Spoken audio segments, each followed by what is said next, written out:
Не чувствую конкуренции с теми, кто выехал. Возможно, это их часть самоутверждения, что мы выехали и состоялись, и вот посмотрите, мы тут даже круче, чем вы там. Но, как по мне, вообще конкуренция – это круто.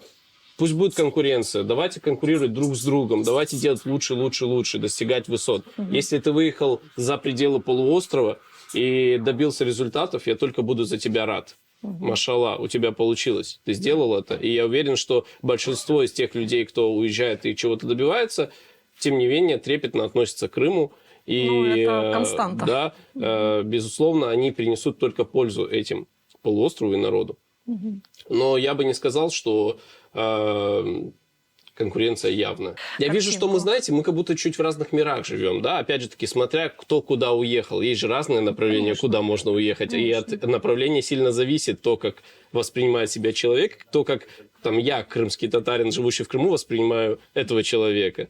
С одними мы кардинально уже живем в разных мирах. С другими мы живем в похожих мирах, но в разных измерениях этого мира, да.